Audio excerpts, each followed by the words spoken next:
once we identify the presence of pollinators in the site, we can classify them per cluster, as see here. And then we can also listen to them. We can listen also to the I need to cry. I think I'm gonna cry. This is beyond beautiful. This is, oh my God.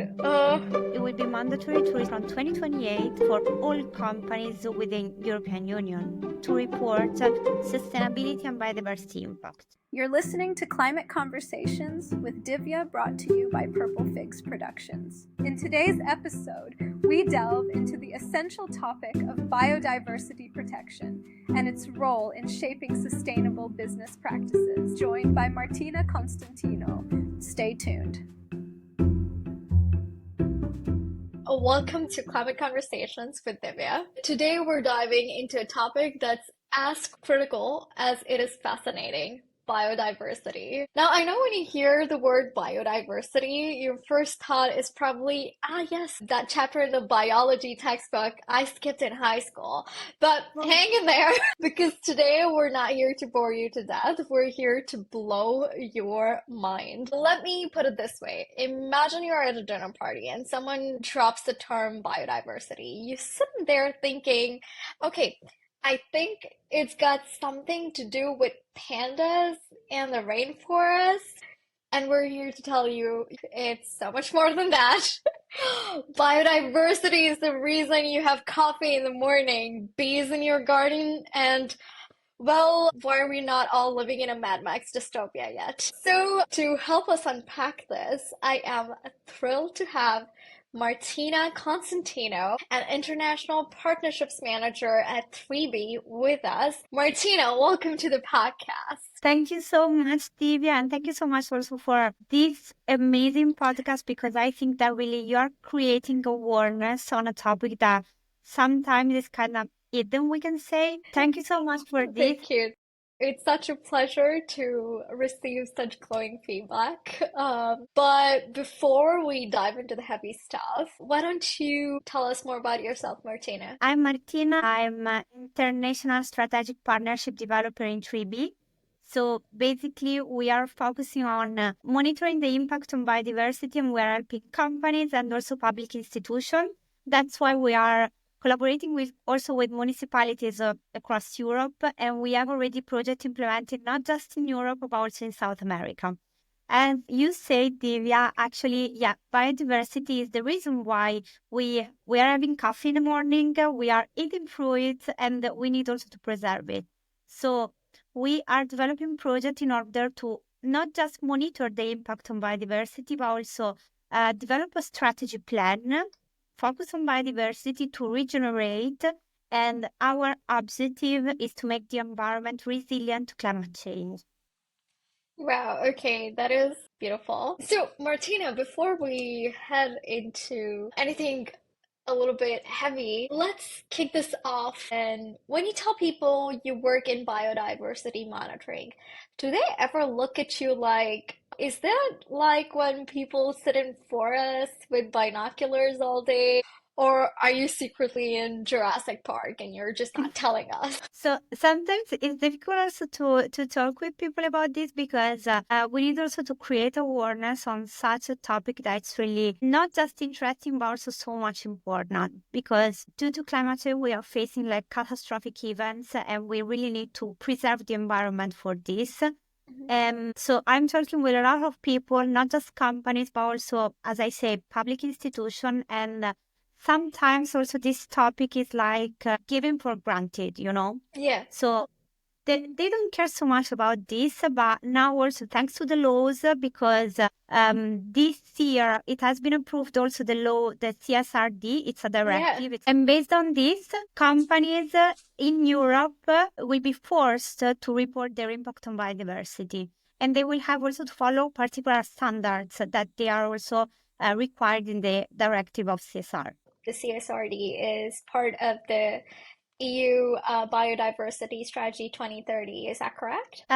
Basically, the objective of this directive is the same of the Nature Restoration Law. Right. So the European Parliament and also institutions, they want to regenerate kind of ambitious objective, we can say. They want to regenerate at least 30% of marine and earth zone within 2030. And yeah, we can say that it's really ambitious, and sometimes also European Parliament, they put this objective and they're kind of ambitious, but this time they wanted to reach this objective and they are following up the companies with some requirements for that. For instance, on 12th of March this year, it has been approved also the law against greenwashing, greenwashing. So all companies from this year, it's illegal to communicate in wrong way or under communicate practices or strategies that companies or other they are doing in biodiversity. That's why also they have to respect this requirement since CSRD, and these requirements are also the ESRS regarding the environment. Right. So they are following the framework of the ESG from United Nations, so Right. environment, social governance. And in 3B, we are focusing completely on the environmental side in order to provide and help companies on all the topics.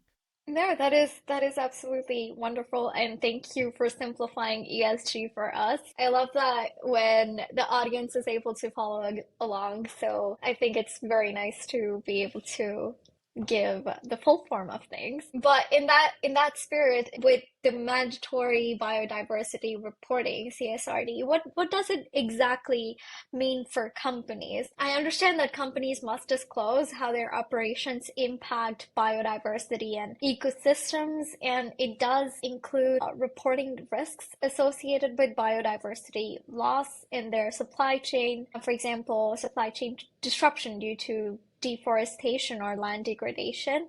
Is there anything else that I'm missing out here? So basically, companies, they have to report their impacts and dependencies. That's why also called double materiality, because they have to report everything since their supply chain. So if it's like for groups, they have to report everything also regarding the groups. So how the group is impacting and also the dependencies that's causing on biodiversity. And the same also for companies. So each company will have to report their impact and dependencies. And this can be not just on like big companies, but we are working also with different sector, like from energy sector, so photovoltaic plants, eolic plants, also industrial sector. So all type of sector, they are required to respect these biodiversity standards since CSRD.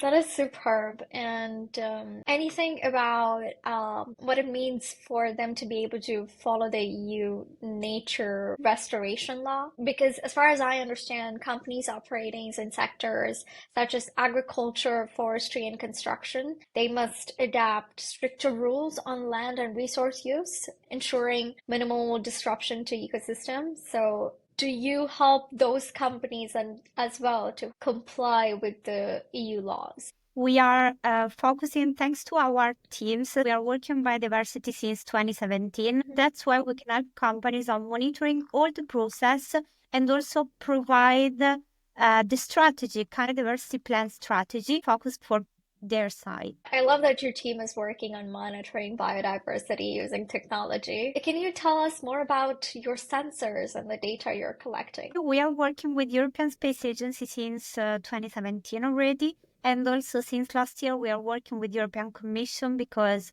we have been selected to develop the first framework for the first biodiversity credit. Wow, that is huge. Congratulations. Thank you so much. Actually, we can say it's a really great achievement thanks to our partners, but mostly the founders of 3B, they are really super open-minded on this and they are trying to update data and the platform that we are providing to companies each day. So, in this way, we'll be super updated for companies. So 3B born in 2017, and we are working already with many companies. We already created like 100 biodiversity tech oases. These are oases across Europe. We can do so by monitoring sites also, and we are monitoring 1,000 hectares of sites across Europe, but also in South America. We have already installed different sensors depending on the objective of the company. So once we start with the preliminary assessment, Then our technician, they develop an executive plan to decide how many sensors to install and which sensor to install in order to reach that objective. That is so exciting and also a little intimidating. Um, Creating a framework that influences how biodiversity is tracked and valued is such a massive responsibility.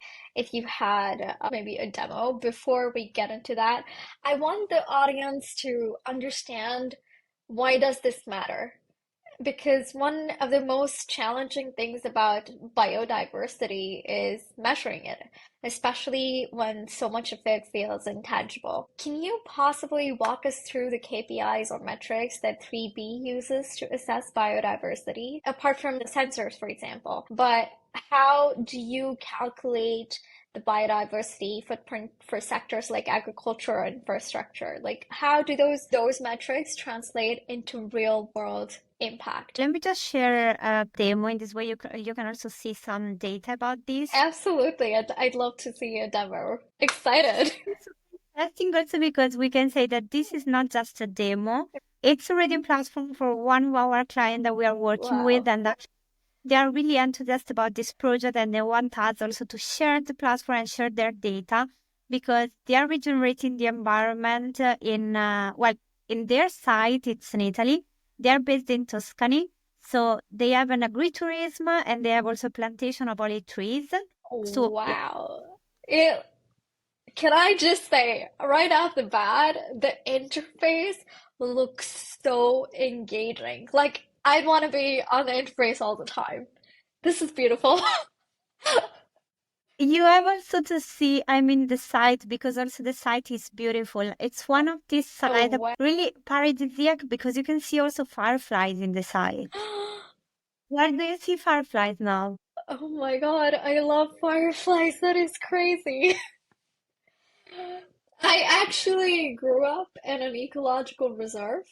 Ah, So yeah. it's an ecological reserve where I grew up with maybe a bit less than 18,000 people, very small for the country that I grew up in. But 48 leopards, millions of fireflies all over at night, and a hundred plus sloth bears. It's so beautiful. I didn't mention this to you before in the pre-conversation, but biodiversity specifically is so close to my heart because of growing up in an ecological reserve. Like, this is such an important topic to me, even, behind when you think about subliminal reasoning for why did you start a podcast? Why climate conversations? I think it has an impact, right? So that's why I started also understanding something more because I can say that, I mean, for myself, I grew up in front of the sea and I had also the possibility to work like about 9 months in Maldives Island. And I was also working with biologists, and it was super interesting to discover more about the marine biodiversity, but also it's kind of we really pity that we are treating this way the world and the biodiversity and I mean a lot of things, a lot of ecosystem, not just on Earth but also marine biodiversity, they are dying because of us, because we are not taking care about it. And actually, I can just tell you one instance. I mean, when I was working in Maldives, I was also collecting plastic in the beaches, but this plastic it was like it was eaten from turtles because turtles they change plastic since it's transparent. They change plastic for jellyfish since they really like jellyfish. So they think that this plastic is jellyfish and they just eat in this way. The amount of turtles that they are dying because of this is huge and it's increasing every day. This is just one instance by something that is happening in our world, not just for marine biodiversity, but as well for earth biodiversity. I like having this in the podcast is quantifying the impact. Let people know how much you're affecting and what exactly. Let's consider the EU Biodiversity Strategy. So I looked into it, and they are trying to expand protected areas to cover at least 30% of Europe's land and seas, with 10% under strict protection. And they want to restore significant areas of degraded carbon-rich ecosystems, aiming for at least reaching favorable conservation status or exhibiting positive trends. And they're trying to reverse the decline in pollination or pollinators as well, you can say, for example, bees, to maintain ecosystem services. And a lot of other rules related to pesticide reduction and organic farming, which are very important. And you Yeah. hear that, but then you think, well, yeah, so what? What is this going to cost? Like, what is the impact going to be like? And it's hard to imagine when you're not in the field. For example, protected forests, wetlands, and grasslands Yeah. serve as huge carbon sinks. Carbon-rich ecosystems can sequester anywhere close to zero point 0.5 to 1.1 billion tons of carbon dioxide annually. It's not a small amount. It's anywhere from 1 to 2%. Right. When I say 1 to 2%, again, like in my mind, I've always clarify the base level. But the idea is every year we need to be able to take away 51 billion tons of CO2 equivalent emissions that we're putting out in the air. So anything we calculate tons of CO2 is being either sequestered or we're removing annually should be with respect to that 51 million tons that we need to remove from the atmosphere to reach net zero by 2050, right? So to have a delimitation on I'm measuring something, what am I measuring against? Like if there's no comparison level, I think it's hard to get your head around things. People start also discovering more and thinking more about what's happening. You get also nervous in some way, you know? Oh yeah, for sure. So it's like we are working for this and we're working on this sincere because we're really taking care about that. I have to say they're also talking with companies. Yeah, some companies they really don't know where to face. Mm, Also in this period where European Parliament they are telling them what to do and what to report. mm, There is a lot of miscommunication, you know. mm. So we are helping companies on this, and we're helping also public institutions in order also to clarifying the process and trying to clarify also what they are doing and also their objective. So Yeah. what's important for this? Yes, absolutely. But I would love for you to continue with the model here. I would love for you to continue giving us a demo. To show you some data about what we are really monitoring with our sensor and also in collaboration with the European Space Agency. So all our monitoring that we are doing remotely and also with sensor, you can find all this data in the platform. And the platform we are doing one platform for each partner. In this way, it's everything super updated and they can communicate in an easy and clear way. So first of all, we are taking like a picture from satellite to the site in order to understand better what's the impact on biodiversity on this site. For instance, thanks to this, we can already check about the coral land cover. So thanks to the coral land cover, we can understand the different type of ecosystem in the area. Mhm. And these are already huge data that we can already share with partners, and they start understanding more about their environment and their surroundings.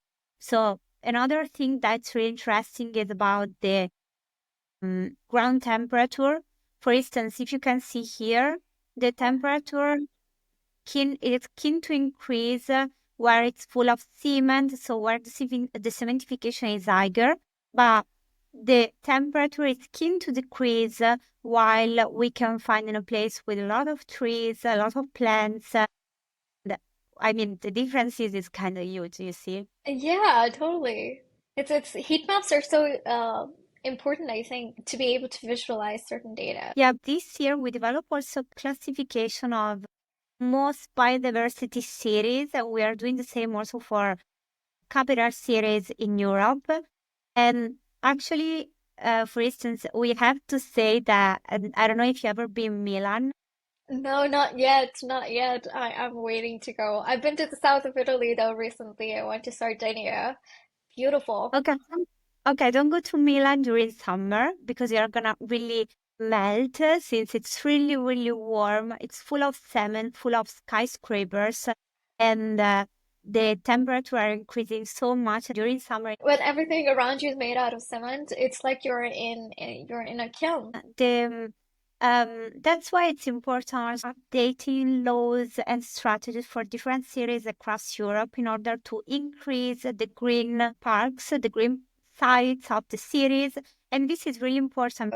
Just to keep showing you, in the first slide, we can see about the ESRES.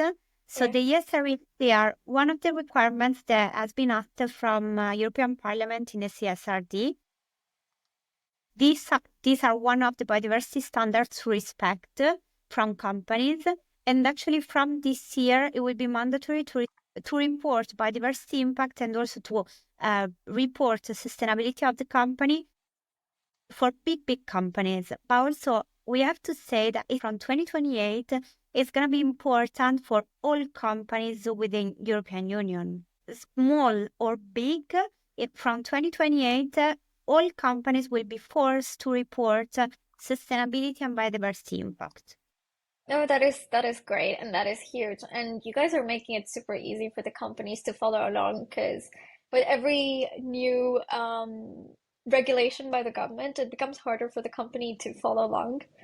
But that means there's just a space for another company to come in and smoothen the process for these bigger enterprises. So that's huge. And it's really interesting because thanks to all this data, we can see, first of all, the impact of the site. So we are talking always about this site of 163 hectares in Tuscany. First of all, we can see also the impact of the site on climate change, also with data about temperature, but also with hydrological risk. We can also do some forecasts for the future regarding the hydrological risk. Then also how the site is impacting, same for climate change, also regarding checking about precipitation and rain. Yeah, we can say that one of the focus of this platform is really the impact on biodiversity. So how this site is impacting on biodiversity. And since this platform is customized for each partner and each project, here every company will find also kind of agenda with all the objectives that we need to follow and we need to reach. This objective, they are fixed from the company, but also considering in line with the laws and directive. For instance, they already reached some objective, but they have to reach the objective of global biodiversity framework. That is the objective of the natural restoration law. So to restore at least 30% of the site within 2030. And we are on the path to do that. We are monitoring the impact on biodiversity using the index on MSA, on land use. Basically, this index, we can also select here in order to get more information. Right. But basically, this index is the indicator for biodiversity integrity. And we can understand the abundance of species in the site regarding the land use or environmental land use, we can say. That is so cool. Yeah, then we can jump into your part, the part that you really liked. These are data that are really important also to understand. Once we decide also to develop the executive plan to install sensor, we can install one of our sensors that actually is Spectrum. Spectrum is also a certified protocol element approved by Bureau Veritas. And we can identify the presence of pollinators in the site. We can cross the data with temperature and with precipitation as well. This will be really important, not just for renewable energy plants, but also for agricultural sector, because thanks to this, they can really plan and study strategies for the future in order to improve their impact on biodiversity. And once we identify the presence of pollinators in the site, we can classify them per cluster, as you can see here. and then we can also listen to them. I want to hear more. Oh my God, that was. Our playlist on Spotify, but if you want to hear more, we can listen also to it. And I have to say that the first time that I listened to our playlist, basically, if you check on Spotify 3B, and there is one lullaby that it's really nice because basically we are collecting all the sounds of biodiversity in our oases across Europe, and we put everything in the playlist. I want to cry. Filling my heart so much. When I listened for the first time, it was reminding me so much when I slept in Amazonia forest because I was listening to a lot of sound that actually here it's kind of impossible to listen. But when I was in Amazonia forest, every night you were listening to it and you were sleeping so good. Oh God, I'm Really. going to cry. I think I'm going to cry. This is Yeah.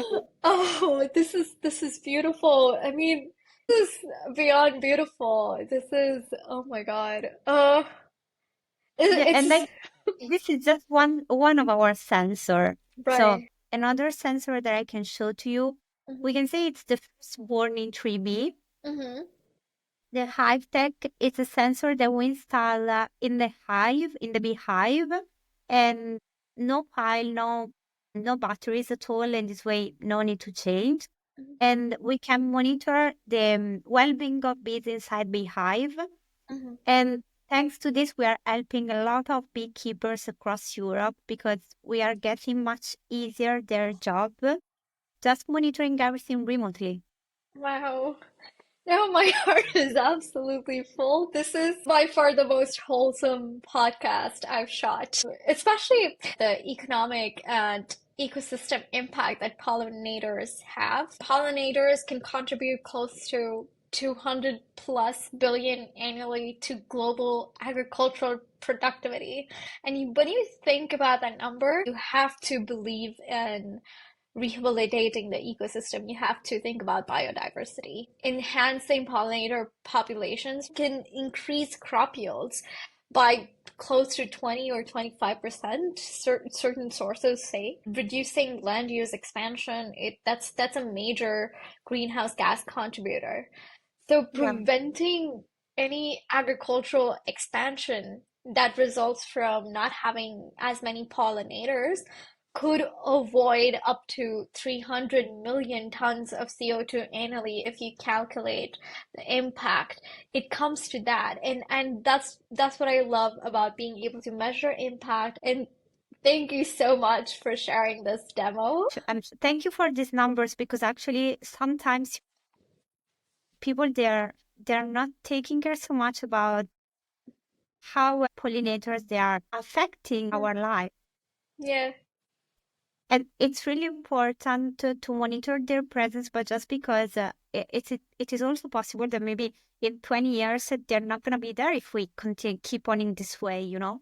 It's so important to be able to quantify the impact here because of course, there's direct impact, but there's also indirect impact. What livelihood benefits can biodiversity restoration have? The restoration of degraded ecosystems globally could prevent, and when you sit down to actually calculate everything related to agricultural expansion, when you calculate related to any losses that are coming from pollinator population reducing, from infrastructure biodiversity initiatives, things of that sort. When you think about carbon sequestering potential, it comes up to 1.3 billion tons, which is close to 2% of carbon dioxide equivalent emissions annually that we need to be able to reduce.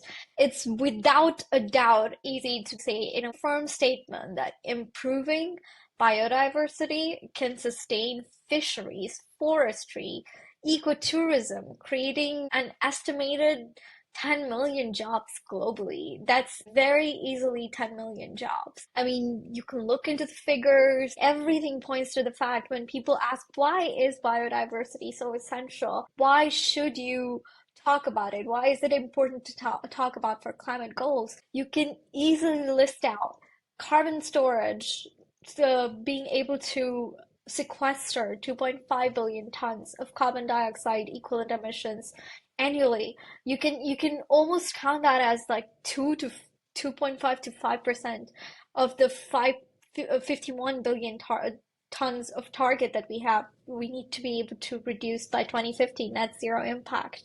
We can very easily talk about agriculture and how it could cut agricultural emissions as well. Mention Milan, for example, and how important is biodiversity in urban cooling. And any type of energy reductions in cities could save another 50 to 100 million tons. Think about a city the size of Milan. I mean, forest and wetland restoration, why is that important? Again, for carbon sequestering, it doesn't take a genius to understand that you need to talk about biodiversity. You need to care about biodiversity. EU is doing an amazing job making these laws, making it very easy for companies to follow along. Well, I wouldn't say easy. You guys are making it easy for companies. CB is making it easy for companies, but we have to put in the effort. It's total potential impact eventually. When you think about biodiversity in general, you calculate it together, you put it all together, and you count all the impact. Very easy to say biodiversity can help reduce close to 4 to 5 billion tons of carbon dioxide emissions annually, contributing approximately 8 to 10% towards the global 51 billion ton target. It is getting us 8 to 10% closer to our net zero 2050 targets. That's all my passion right here. That's what I care about, being able to achieve the net zero target by 2050 to reduce 51 billion tons annually. Let's go. Let's do it. Okay. I really like we're really passionate about that, and Yeah. also because I really feel also your energy and your nervous on that, because it's the same for me. So it has been passed also the COP16, the Conference of Parties 16, it was in November in Cali in Colombia, and we were there as a 3B. My colleagues, so Virginia and Lucrezia, they were there, and they were talking about what we are doing in 3B to monitor the impact on biodiversity. And then also it has been, it passed already the COP29, the Conference of Party 29 Yeah. about climate. Yeah. The one that was in Baku? Yeah, exactly. Yeah. So after all this, we are not thinking seriously that we really need to part some monies Mm. in order to regenerate the environment, to push this. We really need to make the environment resilient. And this is really important. So I didn't tell you before, but in 3B, so basically we can say the three dots of 3B, they're because we are monitoring, thanks to technology, for the consequent regeneration, but we want also to communicate and educate thanks to our data. So in order to communicate and educate, so we are planning events, webinar, in order to prove what and to show what we are doing. So with our demo, but not just this, also with our OSIS. So really regenerate the environment. Yeah, and it's so important. And I love the things that you've mentioned here today because people also don't consider the ripple effect, right? So we've talked about GHG emissions, and I've very passionately talked about the 51 billion tons. But apart from that, it is so easy to forget about climate vulnerability, and we think about things as acts of God. We think about floods and heat waves as acts of God. Improving biodiversity is going to reduce our climate vulnerability. Reducing climate vulnerability is going to help us by preventing floods and heat waves. Like, it costs the world in trillions annually, easily 120 trillion dollars annually. It's very easy to say that. I mean, think about the Pakistan 2022 flood, right? Crazy to think that people are not able to correlate biodiversity with our climate vulnerability. These are not acts of God. This is man's doing. We need to be able to support sustainable livelihoods for millions globally. We need to be able to enhance water quality, reduce soil erosion, cut energy that we use for water treatment and agriculture input. These are all ripple effects, the positive ripple effects we can have of improving biodiversity. I hope like I've given the listeners more than one reason to care about biodiversity and take it seriously and keep it at the front of your minds. Like I've and I hope you've given companies enough reasons to contact you and say, hey, can you help us with this year's CSRD report? Please do this for us. We want bees. We want bees on our portal too. We want to hear the bees. I really understand also your frustration on this because it's really impacting what we are doing. I'm really proud of what we are doing, and also my colleagues, they're super expert on this, and we are focusing on this with each company. I mean, we can really say that we are trying to make a change, you know, Mhm. and also the easier way that we kind of facilitate companies to do so. I show you the platform. The platform is customized, but it's important to say also that sometimes it's kind of safe point for companies that each company will be also followed up by a team of biodiversity strategists. Super diversified also because in our teams there are like biologists, entomologists, Pawnee technicians. Each one they are giving important inputs to provide information to the company and build the best strategy to make the environment resilient to climate change. It's incredible. I think metrics like this make these conversations so much more actionable. It's going to make it so much more actionable for your companies as well. And I want to take this moment to switch gears for a minute. Switch gears a little bit. Want to get us in a different mindset. Now, biodiversity is one of those topics that's riddled with myths. Wouldn't you agree? Yeah, we are missing the awareness and communication for this. Right. So, I mean, that's why if no one knows what's happening or no one knows so deep about that, usually human beings, they are kind of afraid of what they could discover, you know? Mm-hmm. So that's why we are focusing also on the awareness. And this is the important side for that. How about we take this moment to play a fun game and let's clear up some common myths. And I'm gonna phrase this in a fun way, and you can respond in a way you like. Okay. Sounds good? Yeah, Okay, super. that's Super. right. What would you tell people who tell you, well, biodiversity is just about saving cute animals like pandas and dolphins? True or false, more? Martina, is it true or is it false? Can I just confirm with true or false?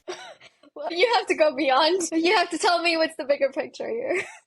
I have to say that some companies at some time they can tell you something like this. So it's frustrating, really. It's kind of making you much nervous about that because biodiversity is not just let's save the panda, you know. No, it's not just this. It's something much bigger. So biodiversity is the biological diversification of the environment. I don't know if you ever saw there is a cartoon about bees. There have been a lot of movies on bees that I've seen that I've enjoyed. One had Drew Barrymore in it, so I loved that. You can understand how much bees are important for the environment and for the health of human being. So it's not just about us. We are Mm, talking of pollinators, we're talking about biodiversity, and then we are talking also about us. Because if it wasn't for them, we wouldn't exist at all. so true. So true. All right, let's go on to the second myth. Yeah. Only rural areas matter for biodiversity. What about cities, though? Like, does my Paris apartment, for example, is it ruining the planet more than I already thought? Yes or no? What about if I live in the center of Milan, in the center of like a big city that it's super polluted? So no, it's not just about rural area, but as I said, also governments and new laws they are considering also to increase green areas in cities, in urban areas, Mm, despite the presence of roads. So they want to put green parks or plant more trees instead of roads. mhm. Yeah, but we need to consider that we have to live in cities and we have to work. Yes, I mean that's why we have a list of most polluted cities in the world, most air pollution, and I think recently New Delhi in India topped that list. And it's crazy because a friend of mine who lives there had to move his grandmother to another city because it had become unsafe for her to live there. It's crazy. But let's move on to our next myth because this is very unhappy to talk about.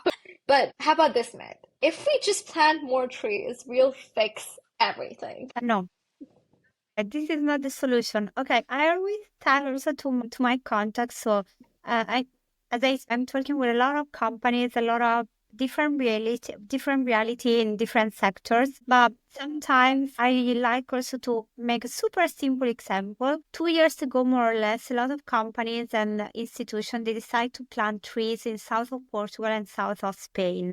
Mm, They just decided to plant trees, and actually it was a kind of an admirable actions because if one company decide to invest money to plant a lot of trees, so it's something admirable. But they didn't consider the health of soil, the health of biodiversity there. mm, So what's happened? Like after 1 year and a half, the dryness of the country, so increasing on temperature, provocates fire. Lots of trees they just get burned. They didn't consider to monitor and to understand the health of soil and the health of biodiversity. So it's important to monitor how is the soil, how is the biodiversity now, and then to take into action like strategies for the future. We cannot plant trees, but mm. we have to choose the type of trees that has to be autochthon. For instance, you know that in Italy, a lot of trees that they are like eucalyptus, but Exactly. you know that it's a tropical plant. Yeah, it's actually it was brought in from Australia if I remember it because it requires a lot of water. And interestingly, and I think you'll appreciate that. I know that because in my hometown, which is an ecological reserve, people did think about climate change back then, but also to seem politically interesting, they brought in a lot of eucalyptus trees, planted it in the forests there. The only problem, my hometown is like an oasis in the middle of a desert region. So in the droughts, there's really so much water shortage because there's not that much water left in the water tables under the soil that the number of visitors are limited. Like you cannot have guests in the city. They actually stop traffic coming up the mountain because we don't have enough water. It rings so true when you mention people do not consider the soil health, people do not consider the biodiversity of that region, people don't consider the conditions and what kind of effects this is going to have. And the decision makers take decisions without consulting the important people who are more knowledgeable in that department. So Yeah. I love that myth because it's just let's plant more trees. But that's it's Some colleagues of mine, they are developing strategies for companies, but really strategies that, so they are talking with entomologists, they are talking with growers, they are talking with beekeepers. In this way, we can study also a strategy, but not just following like, okay, here there is the skyscraper, so it's better to put an eucalyptus there. mm, No. So obviously, we need to understand also how is biodiversity there, how could be the autochthonous species that can really fit this environment right, and can fit this environment, but not just for short term right. period, long term. Right. I want to specify for the listeners when Martina says autochthonous, it means indigenous species because it's a word that's more Latin Yeah, bearing. You have that octones, like you have it in French and it's common in Italian as well, which is why I know the word. But I just wanted to take a moment to specify for the listeners. We're thank you so talking about much. indigenous species, species that are native to that area. But Yeah, local, local just species, yeah. really fun. But that's works for everyone. But thank you so much because all languages in my head are mixing. But yeah, thank That you. that is the beauty of being plurilingual, as the French put it. Yeah, that's why I'm impressed with the same. Yeah. Yeah, I have five languages mixing in my brain at all times, I Okay, so think. you can understand me for sure. Maybe one last myth. Are you ready for this one? So this is more conversational, and I'll phrase it less, I don't know, spicy. But another one that I've heard is that there's this expectation that poor nations need to shoulder the burden of conservation, while the richer ones end up continuing business as usual. How do you navigate those dynamics? Can you tell us about your master's as well before you answer this question? Okay, yeah. So, yeah, I got a master last year actually in strategies against climate change in Cambridge University. And Congratulations, by the way. yeah, this master is more focused about climate change, but I have a different type of background because I got like 2 degrees in France and Spain for foreign languages and economy. Yeah, so regarding that, just to let you understand also, 2 weeks ago, more or less, I was in a Smart City Expo in Barcelona. So I signed a project about 3B, and I've been selecting to perform a speech about what we are doing and also what are our impact on biodiversity for companies, how we are helping companies. Congratulations. Remember that? So I did this speech. It was really nice. But when I went around also for the fair, I was talking also with my colleague about that. And we found out that everyone is developing like great solution for smart cities, from the smaller one to the biggest one, and technology for cities, but no one was taking care about biodiversity within cities.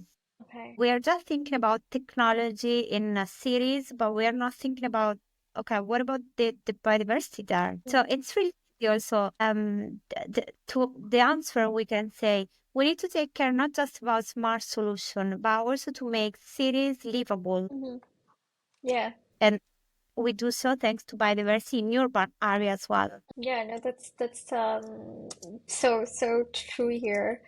You know, it's also because you were talking about COP29 in Baku. It was promised by the developed nations that 1.3 trillion dollars would be set aside to help these nations develop solutions within the energy, the mobility sector. Eventually, only $300 million was ratified out of the 1 point something trillion dollars that they promised before. It just is appalling to me that there is a significant difference in what the developed nations are trying to promise, because they've achieved their economic growth. They've achieved their required sufficient GDP growth, for example, and these other nations are kind of like struggling to get a level. This is where wealthier nations do have a responsibility. They have a responsibility to step up. They must provide substantial financial and technological support to poor nations to enable conservation efforts without stifling their development. They have this responsibility given the colonizing past of these nations, given that they've been the colonizers and these are the nations that have been colonized, like mechanisms like carbon credits, for example, or biodiversity credits and climate finance frameworks, like the Green Climate Fund, are very key tools that are required for bridging this gap. Biodiversity loss and climate change are global problems. No country is immune to their consequences. So the burden to fall on the shoulders of just developing nations is entirely unfair. Collapse of biodiversity, whether it's happening in the Amazon or Africa, impacts ecosystems worldwide. Conservation, for example, doesn't have to mean economic sacrifices for just poor nations. Biodiversity can create opportunities. There's ecotourism, there is sustainable agriculture. We've already mentioned biodiversity credits. You've also mentioned biodiversity credits. They can become revenue streams for developing countries if implemented correctly. The entire conversation has been about ensuring that the planet can actually function. It's not just a tree hugging thing, people. It's a survival thing. We're not tree huggers here. Yeah.